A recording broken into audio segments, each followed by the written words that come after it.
Yo, what's good, everybody? It's Austin here, or Luna. Hope you guys are having a great day so far. It's Saturday, so I hope you guys are having a wonderful Saturday, wonderful weekend so far.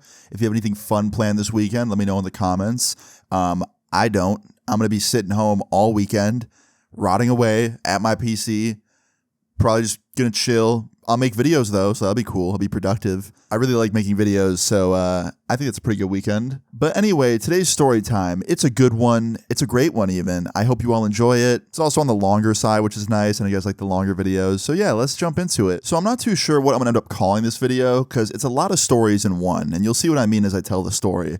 But we'll see, I guess. When this video goes up, you'll already know the title.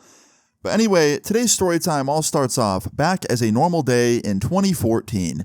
Now, in 2014, that was a very interesting year for me for a lot of reasons. One, I had no idea what I wanted to do in life. I knew I wanted to be a YouTuber or a musician, and 11 years later, I'm both, so that's awesome. But yeah, back then I knew I wanted to do either of those things, but at the same time, I knew they were kind of like unrealistic seeming. And at this point, I hadn't made my YouTube channel yet. I know that. I hadn't actually tried to do it yet. I hadn't tried to make videos. I hadn't tried to make music. I was still just kind of like doubting myself, if that makes sense. Which, side note, don't doubt yourself. If you have a dream, go follow that shit. Do not let your brain or anyone else tell you that you can't do something. Go do it. Not to sound like a corny motivational speaker, but like for real, you could do pretty much anything in this life if you really, really try. So yeah, anyway. Around this time, didn't have my YouTube channel yet, didn't know what I wanted to do in life. I was just a lost kid, you know, kind of just coasting through the days, getting through school, hanging out with my friends. You guys already know, right?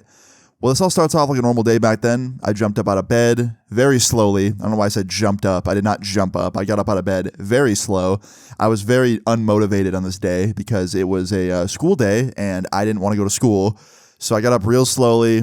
Took the longest shower of my life, ate some cereal super fast. I was late for the bus because I literally spent like way too much time getting ready. And I got on the bus and started my journey to school. Now on my bus, I rode with this one kid that lived down the street from me. We'll just call him Aaron, okay?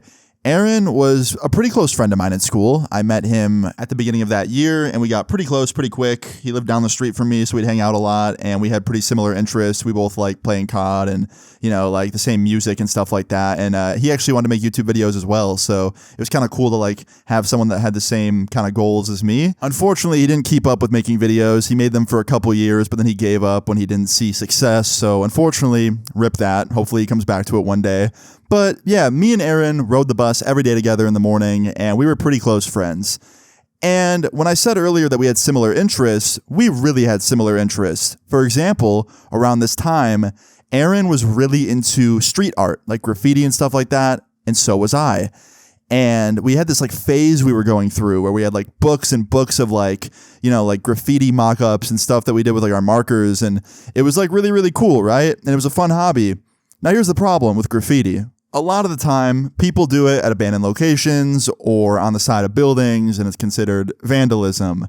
I think it looks really cool, I can't lie, but a lot of the times when I see graffiti, it's like technically against the law. And around this time, when me and my friends were getting into it, we knew that, but we didn't care. And there was many times this year where we would like go to an abandoned building or a bridge and we would tag it. We would, you know, graffiti on it, whatever you want to call it, right? And for the most part, we'd get away with it. We wouldn't really get caught. Now, before I continue, I just have to say, obviously, don't go out and do this, okay? Like, if you want to get into street art, do it at home. Do it somewhere where you're allowed to do it. Don't just go tagging random buildings and bridges, because it's a surefire way to end up getting arrested at some point.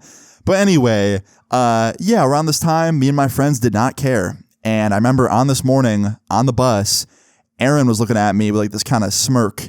And I looked at him and I was like, what are you laughing at? Like, why are you smirking? And he's like, bro, look out the window. And I look out the window and we're driving by this bridge like in our town, and there's a giant new like huge piece of art on this bridge that was spray painted, and it looked fresh. Like that shit must have been done literally the night before. And it was actually a really funny like piece of art. So it was a cheeseburger and a milkshake, and they were fist fighting. And then underneath it, it said Aaron's tagline. It was like his like graffiti name or whatever, like his name, right? His tag. And I look over at Aaron and I was like, motherfucker, did you do that? He goes, yeah, that's my tag. And he's laughing. And I was like, when? Like, when the fuck did you do that? He's like, bro, last night I snuck out. And I was like, damn. And he's like, yeah, you want to come with me tonight? I'm going to do more. And I was like, on the same bridge? He's like, hell no, nah, man. Like, spot's too hot now. I don't want to risk it. Let's go somewhere else. And I was like, you know what? Fuck it. I'm down. So, yeah, the day hadn't even started. It wasn't even 7:30 in the morning. I was already making plans that could potentially get me arrested. So, if that doesn't tell you what my teenage years were like, I don't know what does. Anyway, yeah, my dumbass was like, yeah, let's do it. So, fast forward to the end of the school day. I'm leaving school. I find Aaron as we're on our way out. And I was like, yo, so what's the plan tonight? He's like, so at about like 10 or 11, just like grab your cans, grab your spray paint, your backpack, and we'll meet at your house outside and then we'll walk there together. And I was like, walk where? I don't even know where we're going. And he's like, there's a really cool abandoned building like a mile from each of our houses. We can get there pretty quick. And I was like, okay, sure. Is it just going to be us or like, is there anybody else coming? And he's like, I don't know. I'll ask around. I'm like, okay, sounds good. After this, we both went home on the bus and we just went home and chilled until it was time to meet up again. Now, fast forward to later that night, about 10:30, 11, Aaron texts me and he's like, yo, I'm out front. Like, jump out the window. Let's dip. And yeah, I snuck out my window. I walked down my driveway. Aaron was waiting for me in the street and we set off on our walk, our late night, probably pretty dangerous walk to a creepy, sketchy abandoned building. Now, while we're on our way there, Aaron's telling me that there's 2 other people from our school that's meeting up with us there. One of them I knew, one of them I didn't know. And I guess they were also into street art and stuff, so it sounded like it was going to be pretty fun, pretty cool. Now, about 70% into our walk, like literally almost an entire mile into it, like we were almost there, I realized something. I'm like, oh, fuck. I forgot all of my spray paint and my backpack at home. I didn't take it with me. I was supposed to go out in the garage, grab the cans of spray paint, put it in my bag, and then meet up with Aaron and leave, but I forgot. And Aaron could see me like realizing this on my face, and he goes, Austin, what's the problem, bro? What happened? And I was like, I forgot my spray paint. He's like, bro, you had one job, and you fucked it up. And I was like, I know, I'm sorry. Can I use yours? He's like, bro, I'm running low. You can use like maybe one can, one color, but you might have to ask our other friends because like I don't have that much. And I was like, all right, man. And about 10, 15 minutes later, we get to this building and holy shit, it was sketchy. It looked like the kind of fucking building that a supervillain would put his secret lair in. This shit looked terrifying. I guess it used to be like an abandoned factory of some sort. I think they made like cleaning products there or something, but it was huge.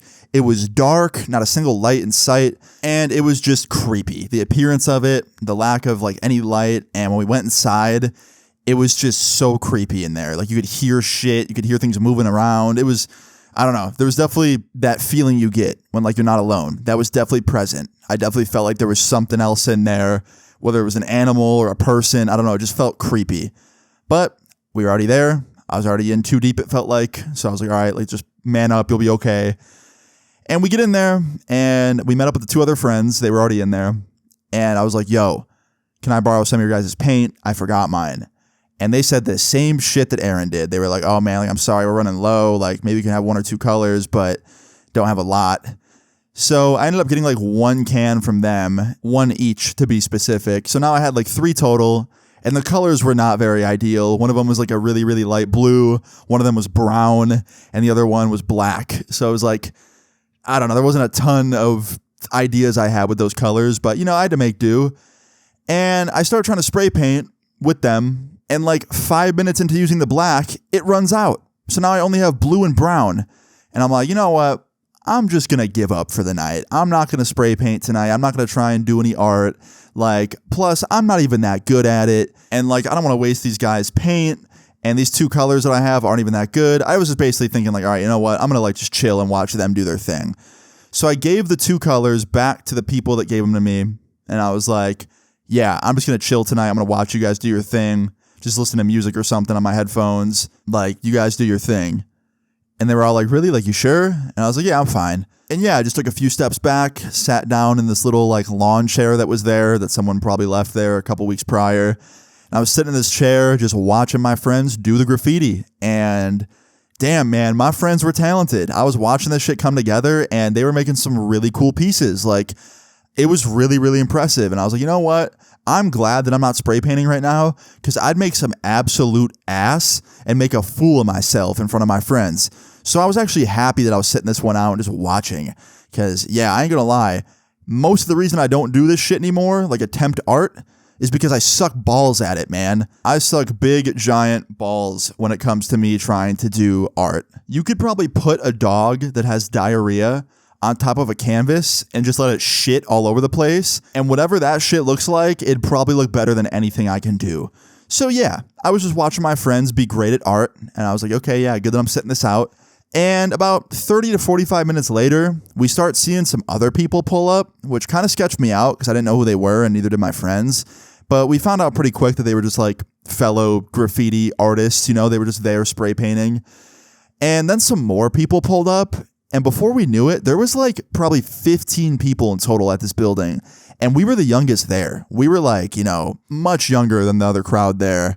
And we were getting kind of like looked at by these older dudes that were probably like, yo, what the fuck are these kids doing here? But anyway, we just kept doing our thing. I was watching, music was playing, and my friends were spray painting.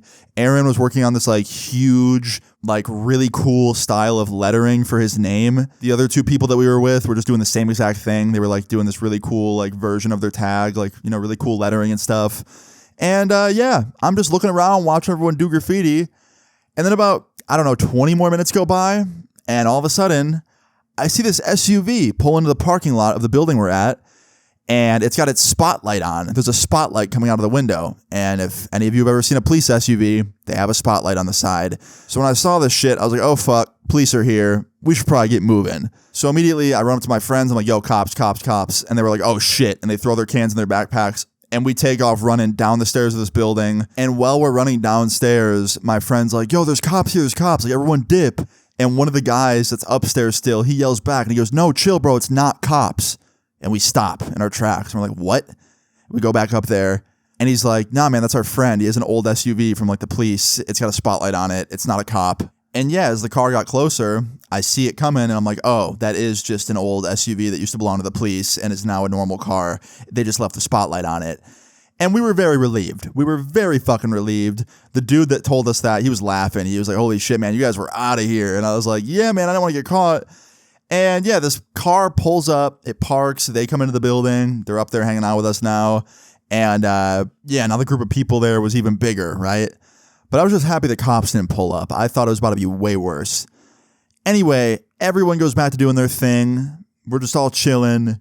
And about 20 more minutes go by, and my friends were pretty much done with what they were doing. They wrapped it up pretty quick. They did not take very long to do this shit. And we're like, all right, you know what? It's probably time to go. It was getting pretty late. We all snuck out to do this. We all didn't want to get caught. And the amount of people in this building, it was just like a little too much. We were like, all right, we should probably leave. So yeah, my friends got all their cans packed up, all their paint, and we took off after that. We left. Now, after walking through the building's parking lot and turning left onto one of the main roads to start walking back home, I see a car pull up to the abandoned building into the parking lot. And I look at the side of it while it's pulling in, and it says my town's name and then police. And I was like, yo, guys, look. And I pointed to it, and all my friends were like, holy fuck, we left at like the perfect time. And I was like, I know. And we just turn around and we keep walking. We keep walking away. It's like, all right, like, we're good. We're not there anymore. Like, we're not going to get caught. And then like 5 minutes later, I turn around again, and I see like literally all 15 of the people from in there running out of the parking lot straight towards us down the street, away from this one cop. And we're like, oh shit. So we start running, right? Because we're not trying to get mixed up in this. Because if we don't run, they're going to run like into us or like, you know, be near us. And then we're going to get mixed up in their group and the cops are going to think we were there. So we start running before they can catch up to us, right? Like we start hauling ass. And we end up taking a right down this one neighborhood road that was not on our route at all. But we had to go down there because if we didn't, motherfuckers are going to be like right next to us. So we turn down this neighborhood road, we run all the way down it, and then we turn down another neighborhood road, and we end up losing the whole crowd, and we're out of there, right? Like, we're good now. We're away. Those guys, like, kept running down the main road from the cop, and we were safe now. At least I thought. Now, here's the issue.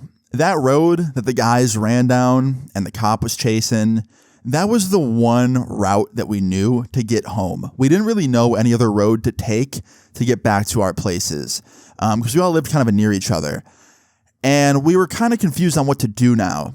So my one friend, Aaron, he was like, all right, here's what we'll do, guys. We'll hang out here for like 15, 20 minutes. We'll just sit here, like just on the sidewalk. And then we'll go back onto the main road. And by then, hopefully, like the crowd's gone. The police is probably back in his car. He's probably driving somewhere trying to find him. We'll probably have like a clear shot home, right? And everyone just kind of like nods their head. And we're like, okay, yeah, sounds good. Because we didn't know what else to do. Like I said, that was the only route we all knew. So we ended up sitting down on the sidewalk, just in a circle. Just started kind of like talking shit, just like talking to each other, hanging out. And we ended up sitting there for probably a good 25 minutes. And finally, Aaron's like, all right, I think we're good. I think we can go. So we get up, we walk to the corner of the street, we turn back onto the main road, and we start walking down the street back on our regularly scheduled route or whatever. And we get about 10 minutes into walking on this street, and everything's going great. Everything's going good. We don't see anybody. We don't see any cops. And then, of course, in a distance, coming towards us, we see an SUV. And I could just tell, even though I couldn't see the car, I could just tell by the headlights that it was a cop. They were brand new headlights, very blue and bright. And I look over at Aaron and I was like, yo, that's a cop coming. He goes, how do you know? You can't even see it. I'm like, bro, I promise you it's a cop. He goes, all right, we'll just act natural. Let's not run, all right? Because then we're just going to look guilty. And I was like, bro, we just ran earlier. Like, we should just run. He's like, nah, man, nah. Like, let's just walk. Let's pretend like we didn't do anything wrong and let's just keep moving. So we keep walking. We just look forward. We pretend like we don't know this car is even coming. And sure enough, as it gets closer, it's a fucking cop. I knew it. I knew it by the look of the headlights. And the cop starts slowing down right in front of us. And I was like, fuck, dude. And he ends up putting his car in park. And my friend Aaron, he's like, just act natural, guys. We didn't do anything wrong. Say we didn't do anything wrong. We'll be fine. Keep in mind, guys, Aaron and the two other friends, they have spray paint all over their fucking hands because they weren't wearing gloves or anything. So there's just spray paint all over their hands. They're all wearing backpacks with tons of spray paint cans in them that literally shake when you walk. It sounded like they had spray paint cans in their bag if you even shook it a little bit. Like, this was bad. This was like, oh, we have a 99% chance of getting caught bad and we're gonna get in trouble. And I really just wanted to get the fuck out of there, but Aaron really wanted to just like stay there and like try and just talk to the cop and act natural. So yeah, that's what we did. And this cop, you know, he pulled up, he stopped, he got out of his car. And the first thing this cop said, he goes, what are you boys doing out here so late? Like, isn't it a school night? And we all just kind of like silently nodded our head yes. And the cop goes, so what are you guys doing out here? Like, do you have your parents' permission to be out here? Like, how old are you guys? And we told him how old we were. And then Aaron lied. Aaron was like, yeah, we have our parents' permission. And the cop laughs and he goes, you guys are way too young and definitely not supposed to be out here. And the cop goes, I'm going to give you guys the chance to tell the truth right here, right now. And the truth goes a long way with me. So I'm going to ask again, do you have your parents' permission to be out here? And Aaron actually told the truth for all of us. He just was like, nah, we don't. We snuck out. And the cop goes, okay, here's what we're going to do. You're going to get in the car with me. I'm taking you all home and you're going to stay home. You're not going back out. You're not coming around this area again. This is a dangerous area. You should not be out here alone. Like, come on, let's go.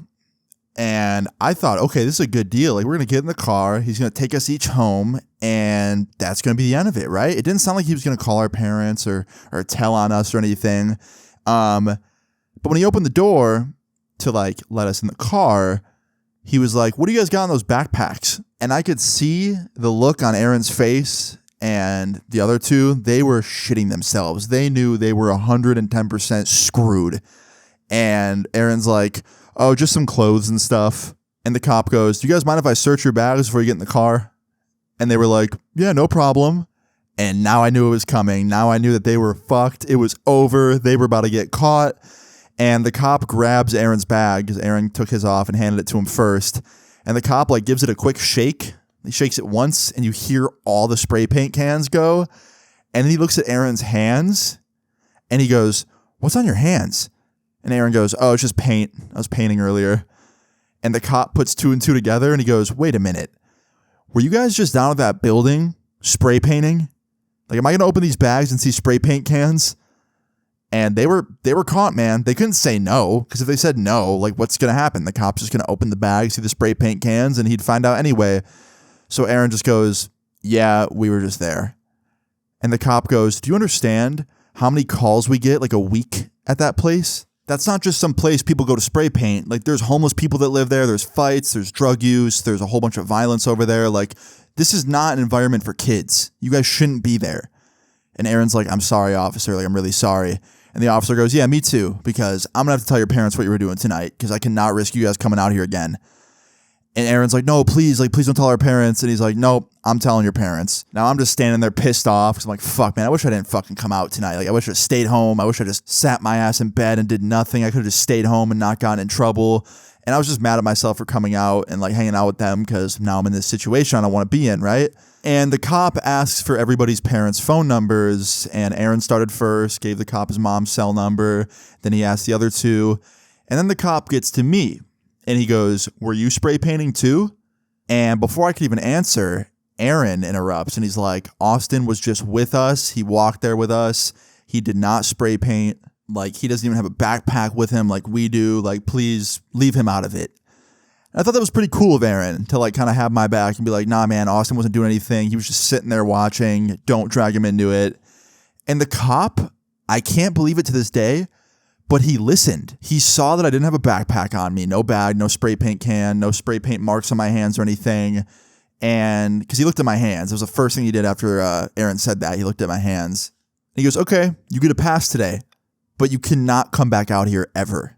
And I was like, I won't. And then he's like, I'm still going to need your address. I'm still taking you home. I'm like, okay.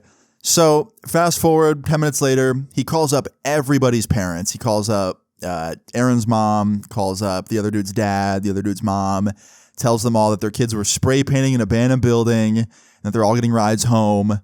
And yeah, after that, we all jumped in the car and the police proceeded to drive us home. I was first. He got to my house. I go to get out of the car. He was like, I better not see you in that area ever again. I said, I won't. I got out. I thanked him for the ride. I closed the door and I went inside. Now, I thought this was the end of it. I thought it couldn't get any worse. Couldn't be any more of a problem. Like, I thought I got away with it, to be honest. But when I walked into my house, I walk in and my brother's in the kitchen and he's like grabbing some like Oreos or some shit out of the pantry. And he sees me and he goes, why the fuck did I just see you get out of a cop car? And I tried to lie. I was like, I didn't get out of a cop car. It was my friend dropping me off. He goes, yeah, you're friends with the police? Because that was a cop. I saw the fucking sirens on top of the car. And I was like, all right, listen, man, just don't tell mom, please. He goes, why shouldn't I? I was like, because we're brothers and I wouldn't tell mom if you got dropped off in a cop car. He goes, bullshit. Yeah, you would. I was like, no, I would not. He goes, I don't believe you. I'm like, dude, just please do me this solid. Don't tell mom. He's like, okay, under one condition. I want to switch rooms. I'm like, dude, fuck that. He's like, okay, then I'm going to go tell her tomorrow. And I was like, bro, fine.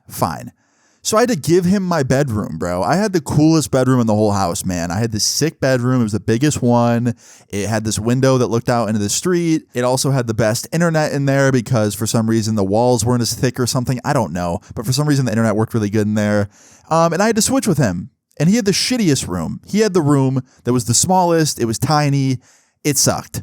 But I figured that was better than my mom finding out I got dropped off in a cop car and caught sneaking out by the cops and stuff. So yeah, I told him we could switch and we planned on switching the next day. So after school the next day, I was going to come home, move my shit out. He's going to move his shit in and we'd switch.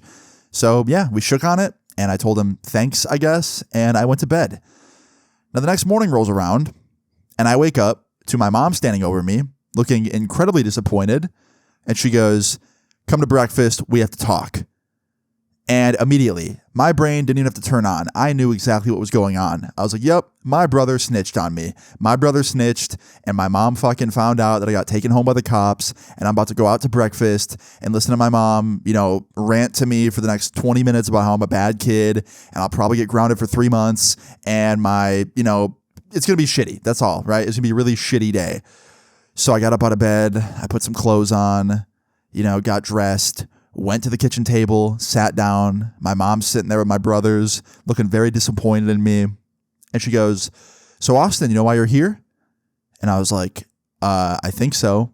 And she goes, why don't you enlighten me? And I was like, why don't you enlighten me? And she goes, no, come on, tell us. Tell everyone here.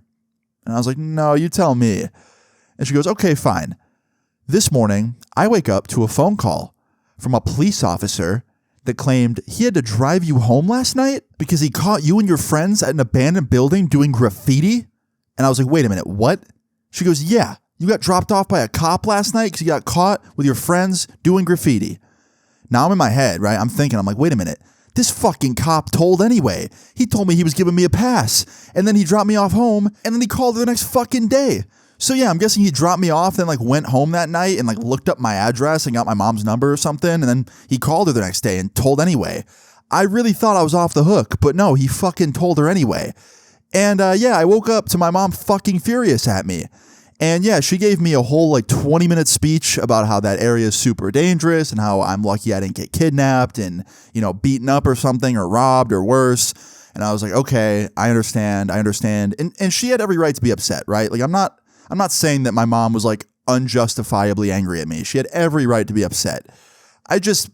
I already knew I was in the wrong, right? And like no amount of ranting to me was going to change that. I knew that. Like I already knew I fucked up. I knew the minute the cop pulled down that street and stopped in front of us that I was in the wrong, right? I knew it. So anyway, after my mom gave me a nice long speech about how I'm being a shitty kid, which she was right, she told me that my actions were not going to go without consequences. Now here was the scary part. I didn't know what that meant. I didn't know if that meant like a month of grounding, 3 months of grounding, if I was going to have to like switch schools or some shit, if I was gonna have to like clean toilets. I didn't know what she was gonna make me do, right? And she didn't tell me immediately. She told me she was still figuring out what that was gonna be and that she'd let me know soon. So for the next like 7 days, like I was still going to school and I enjoyed my weekend and like life was fine. I wasn't grounded or anything, but I was just waiting for her to come up with a punishment for me. And finally, after a week, she did. She pulls me aside one day after school and she goes, hey, so here's your punishment. And she hands me a flyer. I had to go work at a fucking carnival. It was like this fucking weird like local fair or something that goes on every year in my area, and it's ran by some friend of hers, and she got me a job at it without asking me because that was my punishment. I was going to work at a fucking carnival, and I had to work there for 4 days, and I know you're probably like, dude, 4 days at a carnival? That sounds kind of fun. No, bro. You wanna know what I had to do? I had to fucking help clean the games at the end of every night, and I had to help pick up donkey shit. Donkey shit. Yeah, they had fucking like donkeys there that like walked around in a circle and stuff at this one like exhibit. And I had to help clean their shit up every night with these employees. And it sucked so fucking bad. I literally was like, dude, this is horrible. Like, I can't lie. I really thought when she handed me that flyer that like, oh, like maybe it's going to be fun. Like maybe I'll be able to like ride the rides at night or something after like the festival's closed. Like, you know what I mean? Like maybe they'll let me like sneak onto a ride or two at the end of the night. Nah, man, I had to pick up donkey shit and clean up the games, and it sucked so much balls. It was so ass. And guess what? It doesn't even end there. On the 4th day, the last day of the fair, my last day of working there, my last day of my punishment, after this I was going to be off the hook, I got in trouble with the fucking cops again, dude. So, yeah, let me tell another quick story here before this story is really over. So, I'm at work, right? Final day. I'm done cleaning up the shit. I'm wiping down one of the games. And there was a police officer that would patrol the carnival, right? You'd make sure no one was like sneaking in after hours and stealing shit. And he walks by me while I was cleaning one of the games. And he was like, can I play? To which I was like, no, I just clean the games. I don't run them. I'm not like an employee. I'm just cleaning up. He goes, you can't let me throw a couple balls? Because it was one of those like basketball games. And I was like, officer, I can't. I don't even know where they are. I'm just wiping down like the counter and stuff. I don't work here. He goes, come on, like, just look in the back. I'm sure they're back there. And I was like, I'm sorry, but no, I can't. Like, I'm not allowed to go back there. I don't want them to, like, get me in trouble for sneaking around. I can't. I'm just here to wipe this down and get out of here. And he goes, wow, well, you're no fun. And he turns around and he starts walking away. And under my breath, when he was walking away, I was like, sorry. And he turns around and he's like, what'd you say? You just call me a pussy? And I was like, no, I didn't call you a pussy. I said sorry. He goes, didn't sound like sorry to me. He's like getting up in my fucking face and he's angry now. And I was like, dude, I'm just trying to clean this shit and get the fuck out of here. I'm not trying to argue or call you a pussy. Like, I'm sorry I can't go in the back and find the basketballs for you so you can like sneakily shoot some baskets while the game's closed. I can't. I'm sorry. Like, I don't want to get in trouble. And he's like, all right, that's it. I don't like your attitude. Who's your boss? And I was like, I don't know. You work for them. Why don't you go find him yourself? And he goes, you can either tell me or I'm going to find out and you'll get in a lot more trouble after that. And I was like, you know what, man? Whatever. And I threw my hands up and I started walking away from him because I was like, yeah, I don't know what else to say. This situation's done, right?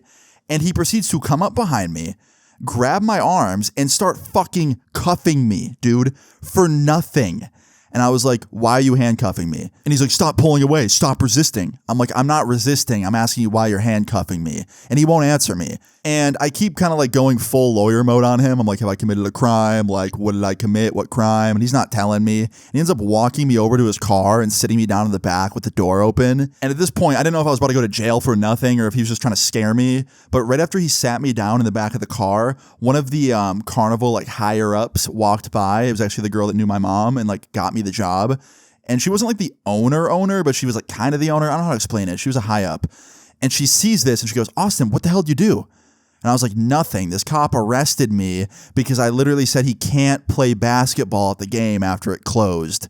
And she goes, what? And she looks at the officer. And the officer's like, you know this gentleman? And she's like, yeah, he works for us. He's helping clean up at the end of the night. Like, why did you arrest him? And he goes, he has a crazy attitude, okay? Like, he insulted me, called me a pussy under his breath.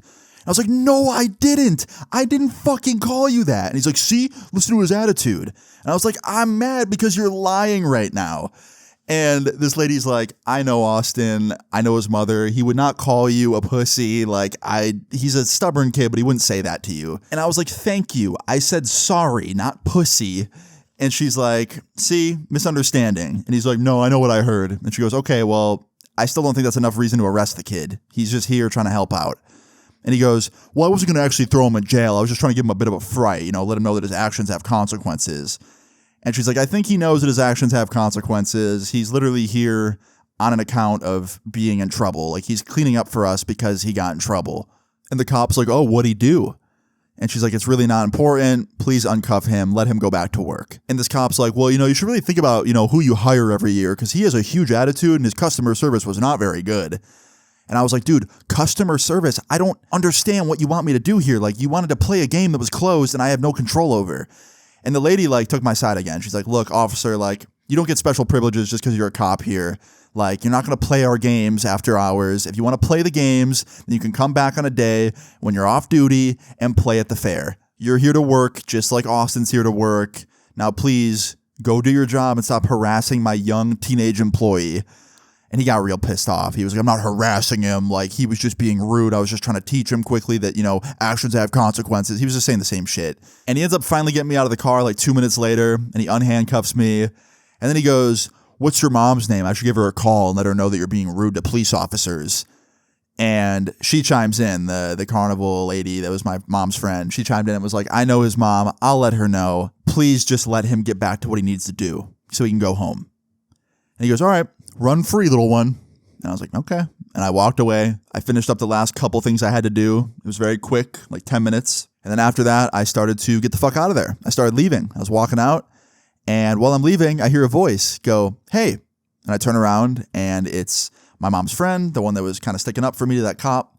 And I was like, hey, sorry about that back there. Like, thank you for sticking up for me. Really appreciate it. She's like, that guy was a dick. Like, I got your back. And I was like, thank you. And she goes, yeah, like, we're going to talk to the police about this. Like, we're going to make sure he's not the one that we get next year. Like, he was an asshole. And I was like, thank you. And she goes, of course. Are you good? You okay? I was like, yeah, I'm fine. She goes, okay, well, thank you for all your help. We really appreciate it. If you ever want to come back some year and work here again and not have to pick up shit and clean stuff, we could probably give you a different job, one that's less of a punishment. And I was like, I appreciate that. I'll let you know. Now, I didn't work there again after that because literally, like, the next year, my YouTube shit popped off and I was very focused on that. But that festival actually still happens every year in my hometown, and it's still very successful. So every time I go there and I like walk around and I see the donkeys and stuff, I'm like, oh yeah, that brings back memories. Now you're probably wondering, did that lady ever end up telling my mom that I got in trouble with the cops again? She actually didn't, because she understood that that cop was just being an asshole and just kind of like being kind of a jerk to me. So she ended up just not telling my mom because she knew that I didn't do anything wrong. Like, yeah, I gave the cop a little bit of a teenage attitude, but it definitely was not nearly as bad as the cop was making it out to be, and I was not insulting him. But anyway, yeah, after this, things went back to normal. My punishment was over. Honestly, as bad as it sucked, I would rather have to, work for a few days and, kind of hate that than to be grounded for 3 months, you know? So I was actually pretty happy when it was over. Not saying the job was fun. That shit sucked, but at least it was quick, you know? But yeah, guys, simple moral to this story is don't be like young Luna. Yeah, just don't. And that's that. I hope you guys enjoyed this story time. If you did, please leave a like on the video. I'd really appreciate it. Feel free to leave your story times in the comments down below and subscribe if you're new. I'll see y'all later. Peace. I got a switchblade, bitch, and you know that it kills. I remember everybody telling me how to feel. I got love scars, evil bitch broke my